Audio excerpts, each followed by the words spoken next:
Selamat pagi anak-anak ibu. Semoga kalian tetap dalam keadaan sehat. Nah, pada video pembelajaran ini, saya Reslinawati Hutagalung akan memaparkan pelajaran Bahasa Indonesia kelas 8, yaitu tentang struktur dan kaidah kebahasaan teks berita. Nah, anak-anak ibu, setelah mempelajari materi ini, diharapkan kamu mampu menentukan struktur dan kebahasaan teks berita yang kamu dengar dan kamu baca.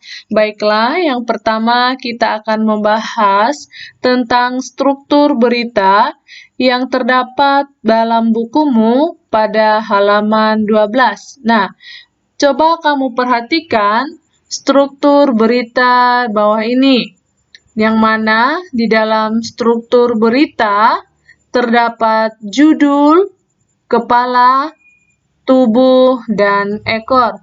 Dan biasanya di dalam kepala berisi informasi-informasi yang penting, atau disebut juga dengan 5W tambah 1H, atau yang sering kita sebut dengan adik simbah.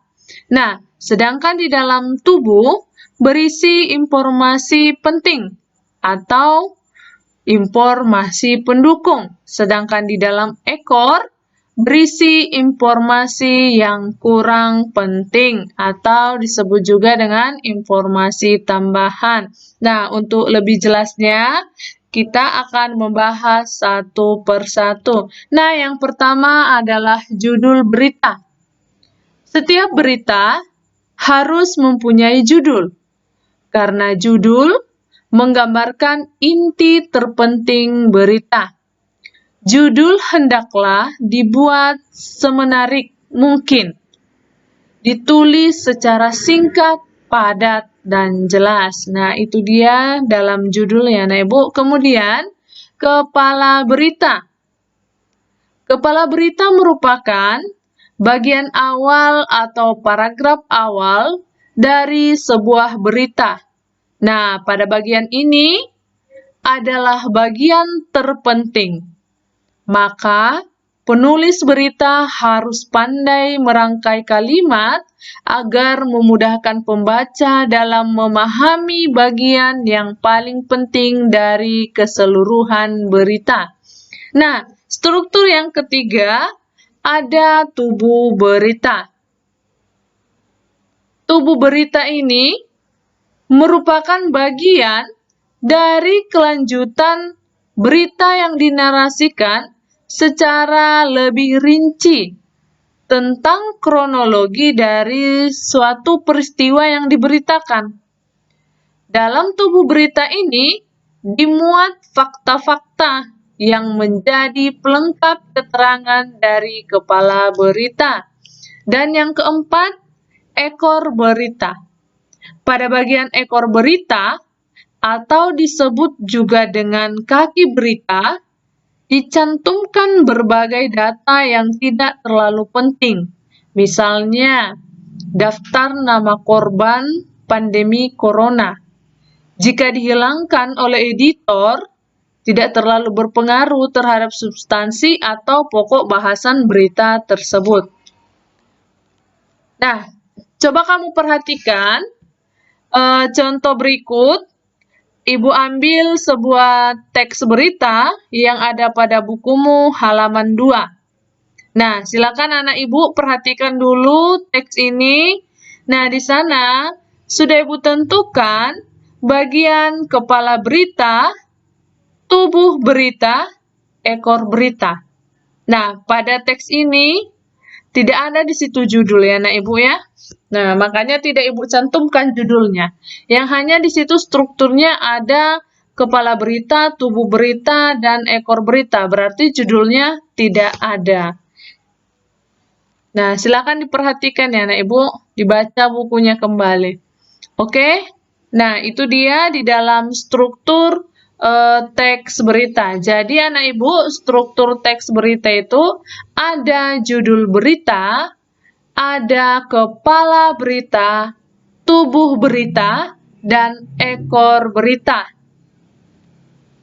Dan yang terpenting, anak ibu, di dalam kepala berisi informasi-informasi penting. Di dalam kepala berita itu terdapat adik Simba ya. Nah, kemudian di dalam tubuh informasi pendukung dan ekor informasi yang kurang penting. Jadi ini dia struktur dari teks berita. Nah, kita lanjutkan pembelajaran kita yaitu tentang kaidah kebahasaan teks berita. Nah, silakan anak-anak ibu dibuka bukunya di dalam halaman 15. Kaidah kebahasaan dari teks berita itu ada 6. Yaitu yang pertama, menggunakan bahasa baku. Yang kedua, menggunakan kalimat langsung. Yang ketiga, menggunakan konjungsi bahwa. 4. Menggunakan kata kerja mental. 5. Menggunakan fungsi keterangan waktu dan tempat. Dan yang keenam, menggunakan konjungsi temporal. Anak ibu, kita akan bahas satu persatu. Yang pertama, menggunakan bahasa baku. Bahasa baku itu apa, Bu? Nah, bahasa baku itu lebih mudah dipahami oleh banyak kalangan masyarakat. Nah, tentu saja di dalam menulis berita, kata-kata yang bersifat populer atau disebut dengan bahasa slang ya, bahasa gaul, atau bahasa daerah, hendaklah dihindari. Kenapa? Karena bahasa-bahasa tersebut hanya dapat dipahami orang-orang tertentu. Contohnya, bahasa Batak hanya dapat dipahami oleh kalangan orang Batak. Contohnya, bahasa-bahasa gaul atau bahasa populer atau bahasa slang hanya dapat dipahami oleh kaum muda, sedangkan orang tua banyak yang tidak paham.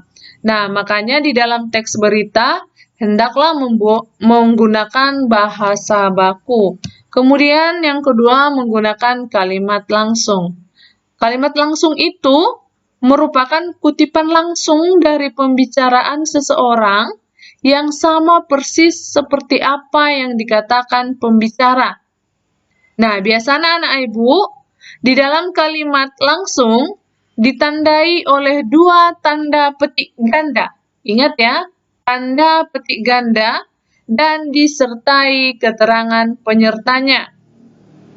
Nah, ibu tekankan kembali, kalimat langsung itu merupakan kutipan langsung dari pembicaraan seseorang yang sama persis seperti apa yang dikatakan pembicara.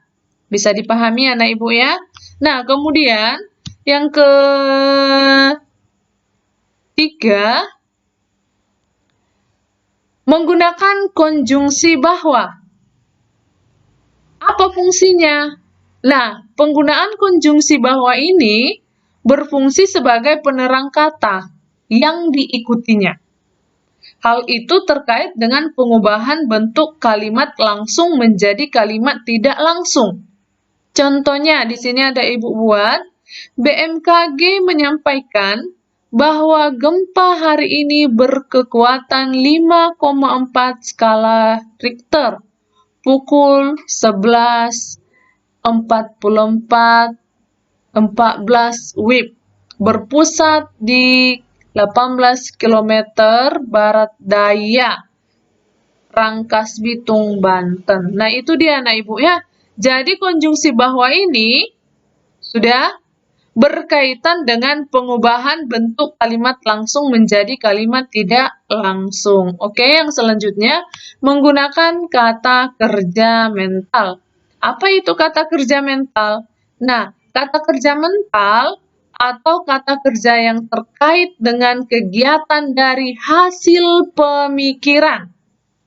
Sudah, kata kerja mental itu terkait dengan hasil pemikiran, kegiatan dari hasil pemikiran. Antara lain misalnya memikirkan, membayangkan, Nah, itu hasil pemikiran ya anak ibu ya. Berasumsi, berpraduga, berkesimpulan, beranalogi, yakin, khawatir, tersinggung, menerima, menolak, dan sebagainya. Nah, di sini ada ibu buat sebuah kalimat, merasa salah sasaran, seseorang penerima dana BLT memutuskan untuk mengembalikan dana tersebut agar diberikan kepada yang berhak. Nah, di sini kata kerja mentalnya ini yang Ibu sudah buat garis merah. Memutuskan dan mengembalikan.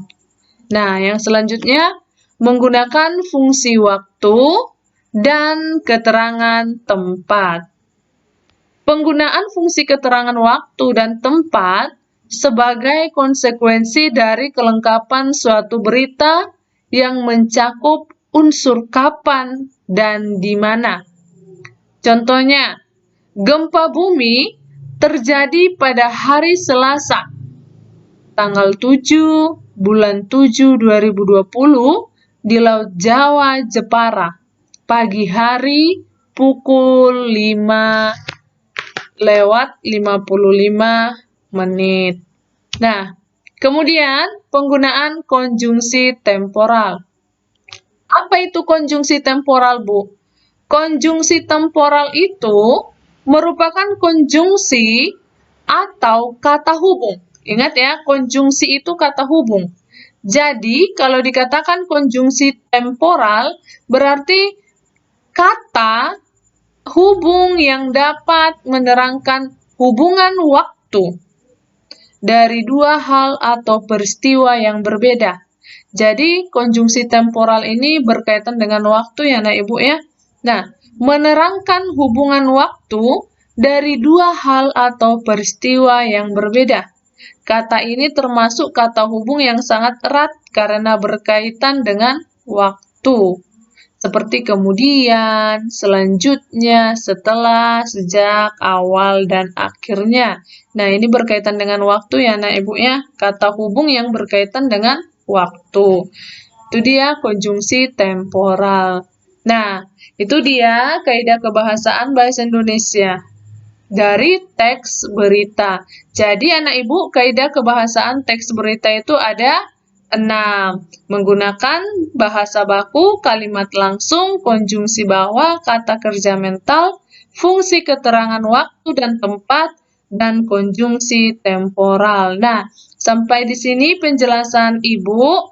Adapun tugasnya, yaitu yang pertama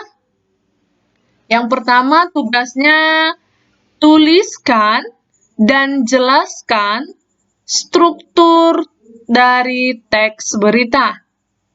Dan yang kedua, tuliskan dan jelaskan kaidah kebahasaan teks berita. Oke anak ibu, jadi ada 2 tugasnya ya, yaitu menuliskan dan menjelaskan struktur berita.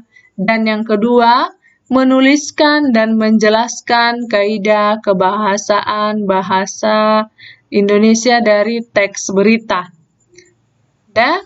Nah, sampai di sini video pembelajaran kita.